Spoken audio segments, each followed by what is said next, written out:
Julien et Marie formaient un couple que beaucoup envieraient.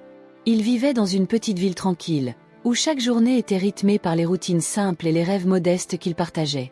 Julien était mécanicien dans un garage local. Il avait toujours été passionné par les voitures, et chaque moteur qu'il réparait était pour lui une victoire personnelle. Marie, quant à elle, était une passionnée de cuisine.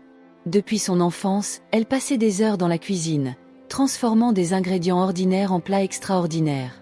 Son rêve était d'ouvrir un restaurant, un lieu où elle pourrait partager son amour pour la gastronomie avec les autres. Leur vie semblait s'écouler paisiblement jusqu'à ce qu'un jour, le garage où travaillait Julien ferme ses portes. La nouvelle tomba comme un coup près. Julien rentra à la maison ce soir-là, le visage pâle, les épaules voûtées sous le poids de la nouvelle. Il devait annoncer à Marie qu'il était désormais sans emploi. Leur équilibre fragile, bâti sur des fondations précaires, commença à vaciller.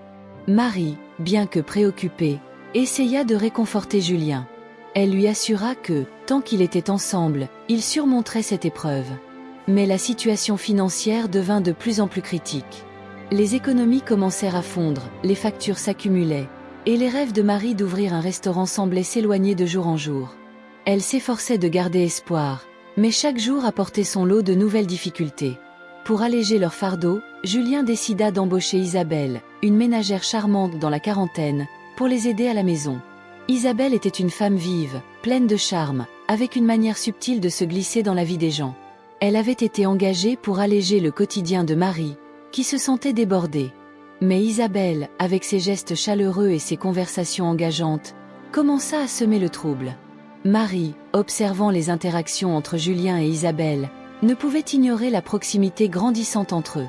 Les attentions d'Isabelle, ses regards complices, et son sourire engageant ne firent qu'accroître ses inquiétudes. En parallèle, la situation de Marie se compliqua encore plus lorsqu'elle fit la connaissance d'Alexandre, un séduisant restaurateur qui cherchait de nouvelles collaborations. Alexandre, avec son charme discret et son regard compréhensif, offrit à Marie une opportunité pour son restaurant. Ses compliments, son intérêt sincère pour ses créations culinaires, et ses encouragements apportèrent un réconfort inattendu à Marie. En l'écoutant parler de ses rêves, elle trouva une échappatoire à ses soucis quotidiens. Les discussions avec Alexandre devinrent un refuge, et Marie commença à ressentir une attirance pour lui, même si elle était déterminée à ne pas laisser cette relation influencer son mariage.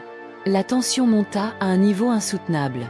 Les tensions entre Julien et Marie s'intensifièrent, exacerbées par les gestes ambigus d'Isabelle. Marie, ressentant la présence de cette femme comme une intrusion, se laissa aller à des confrontations fréquentes avec Julien. Elle accusait Julien de se laisser distraire par Isabelle, et Julien, désemparé, tentait de se justifier, affirmant que ses interactions avec Isabelle étaient strictement professionnelles. Leur mariage, déjà fragile, était désormais sous pression constante. La situation atteignit son paroxysme lorsqu'un soir, après une énième dispute, Marie, épuisée et désespérée, fit une confession déchirante. Elle admit ses sentiments croissants pour Alexandre, ce qui plongea Julien dans une profonde confusion.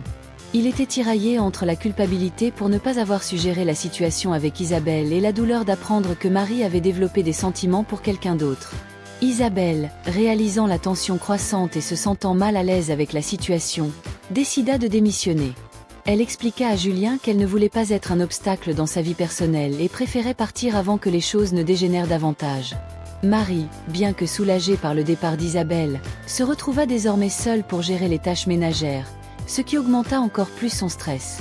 Les semaines passèrent, et Julien accepta une offre d'emploi dans une autre ville, espérant que cette opportunité pourrait les aider à rétablir leur situation financière. Il déménagea, laissant Marie derrière lui pour gérer le quotidien et son rêve de restaurant. Marie, déterminée à ne pas laisser tomber son projet, se concentra sur la réalisation de son rêve. Avec le soutien d'Alexandre, elle ouvrit finalement son restaurant. Bien qu'Alexandre ait toujours été un soutien important, il respecta les limites de leur relation professionnelle, permettant à Marie de retrouver son équilibre. Le temps passa, et Julien, malgré son éloignement, restait engagé à soutenir Marie. Il rentrait dès qu'il le pouvait, et leur communication, bien que difficile, demeurait sincère. Marie, de son côté, trouva un nouveau sens dans sa vie grâce au succès grandissant de son restaurant. Elle commença à reconstruire son avenir, trouvant dans son travail une source de fierté et de satisfaction. Leurs défis avaient mis leur amour à l'épreuve, Mais ils découvrirent une nouvelle force en eux-mêmes et dans leurs relations. Julien et Marie avaient traversé des épreuves, fait face à des tentations et des dilemmes complexes, mais leur détermination et leur engagement mutuel leur avaient permis de surmonter les obstacles. Leur histoire devint un témoignage de la résilience et de la manière dont l'amour, malgré les difficultés, pouvait se transformer et s'épanouir même dans les moments les plus sombres. Ils avaient découvert que leur amour était leur plus grande force, capable de survivre à l'adversité et de se réinventer à chaque épreuve.